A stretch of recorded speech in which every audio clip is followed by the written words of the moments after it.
I've had enough. I hate to ask, but can I stay at your place for a few days? My dad stood at my door, looking defeated. My sisters and mom had kicked him out of the house. Seeing my once strong father talk about reaching his limit made me feel responsible. I couldn't help but blame myself. I'm sorry, Dad, I said, trying to apologize for not being able to ease his pain. But before I could say more, my husband Ethan spoke up. Let's have your dad live with us. Are you sure? I asked, surprised. Even my dad was shocked, his eyes wide. My name is Emily, I'm 26 years old. Ethan and I started dating in college, and we've been married for 2 years. We have a good balance between work and home, and Ethan has always been my biggest supporter. He gives me confidence, and I feel lucky to be with him. I'm the youngest of 3 sisters. Growing up, I always felt like I couldn't stand up to my mom or sisters. I was often ignored and treated as the least important. Whenever I shared my thoughts, I would get harsh comments in return. So eventually, I stopped speaking up. I hid my feelings and did whatever I was told without complaining. Mom often made hurtful comments like, I wanted a boy, but when I found out you were another girl, I was disgusted. Grace and Ashley are enough for girls. You're not wanted here, but if you want to stay, you have to work.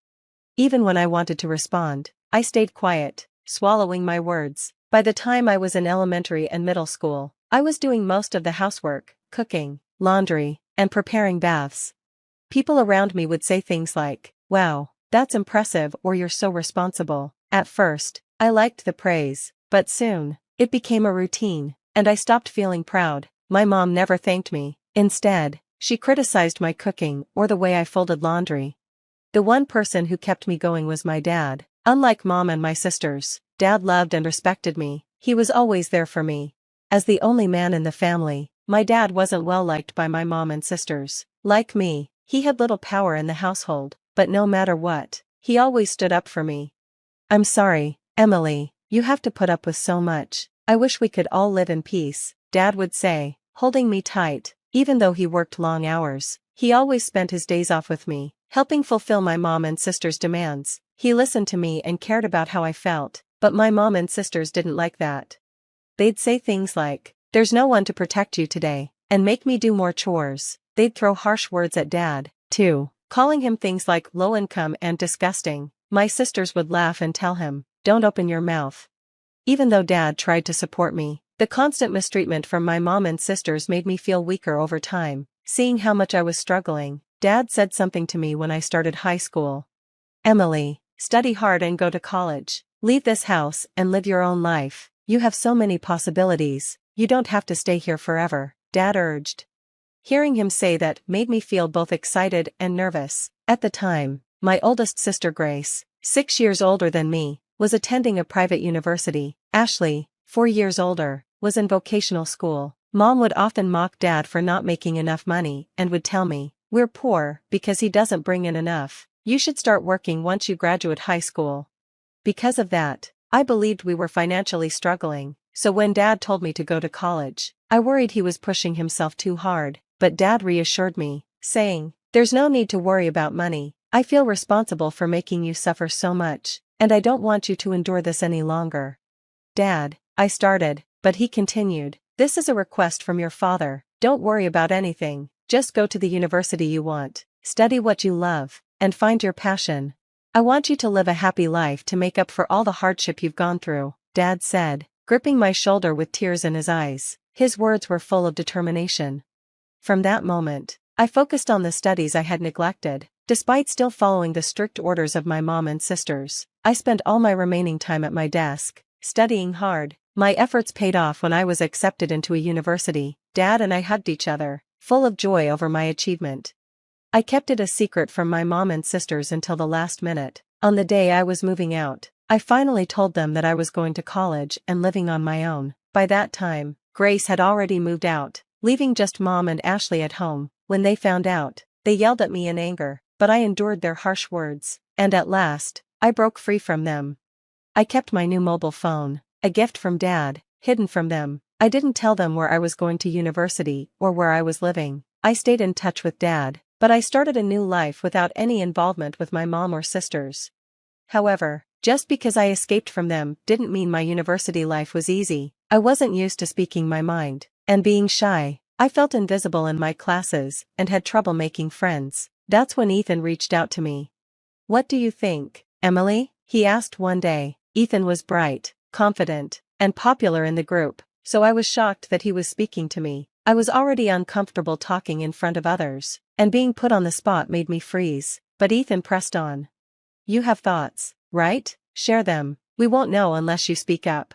At first, I thought Ethan was pushy and didn't care about how others felt, but over time, I saw his kindness and how he respected other people's opinions. Thanks to him, I started making friends. Soon enough, I found myself drawn to Ethan, and by our third year of university, we started dating. When I told Dad about Ethan, he was thrilled and congratulated me. He celebrated every milestone in my life: when I found a job, when Ethan and I moved in together, and when we decided to get married. Dad shared in my happiness as if it was his own.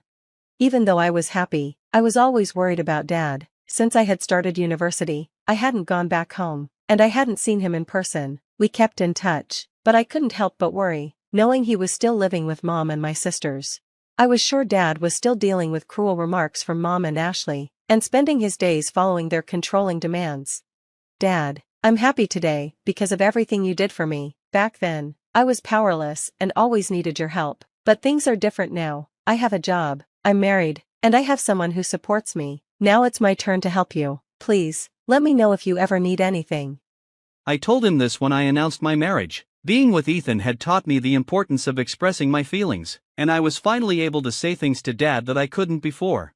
He simply replied, "Thank you," but 2 years have passed since then, and Dad has never asked me for help. Recently, I heard that Grace, who had been living on her own, quit her job and moved back to our parents' house. This only made me worry more about Dad. One day, while I was telling Ethan how concerned I was, the doorbell rang. It was late December, and though it wasn't even 4 p.m., it was already getting dark outside. We weren't expecting any deliveries, so we were surprised when we looked at the intercom screen. The person on the camera was Dad. I rushed to the front door, and for the first time in 8 years, I saw him. His cheeks were sunken, and his hair had turned mostly white. He looked sick and frail. I instantly knew this wasn't just a casual visit. "Dad, what happened? Please come inside. It must be freezing out there," I said, noticing he was only wearing trousers and a long-sleeved shirt, far too light for December weather. The reason for his thin clothes soon became clear when Dad spoke. He told me he had been kicked out of the house by Mom and my sisters.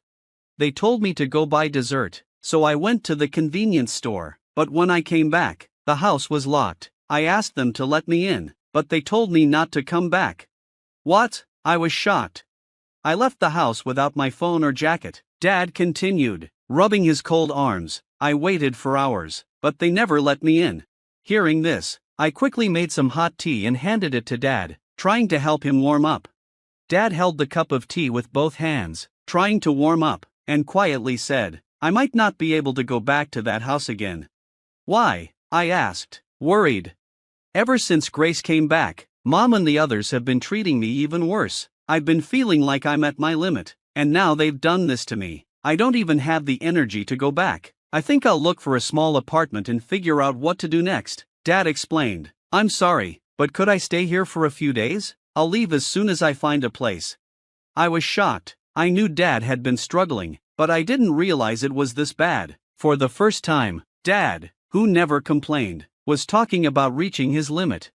"I'm sorry, Dad," I began, feeling guilty for knowing about his troubles but not being able to help. Before I could finish, Ethan spoke up. "Let's have your father live with us." "Are you sure?" I asked, surprised. Dad, equally shocked, widened his eyes.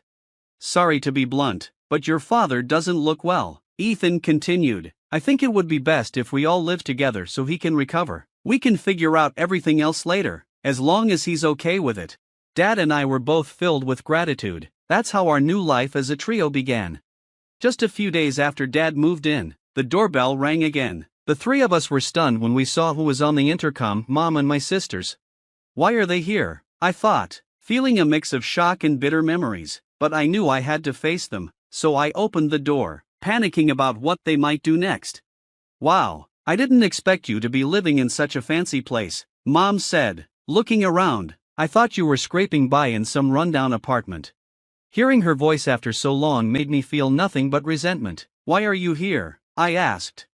"Your father's phone had your address in it." I didn't even know Emily had a mobile phone. "Why would you give him your contact info and not us? Are you honoring the wrong person?" Grace sneered, looking down at me.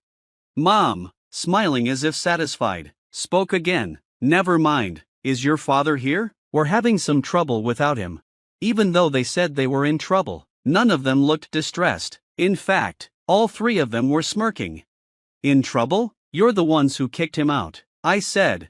"You've gotten quite sassy, haven't you?" Mom snapped back. "So he is here. Move aside." "No," I firmly replied.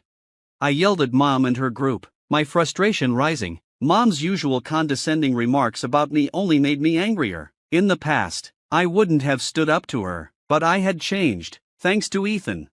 Mom, irritated, raised her voice. "When did I give you permission to talk back? Just move. You can't even listen to what I say." "I'm not the same person I used to be. I won't let you push me around anymore." "Mom," I responded firmly.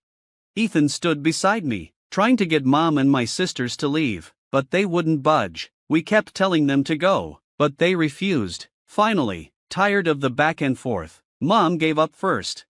"Fine, I don't want to hear any more from you," she snapped. "If you won't move, at least tell us when the money will be deposited into our account. It's so annoying that all you can do is put money in, and you can't even do that properly."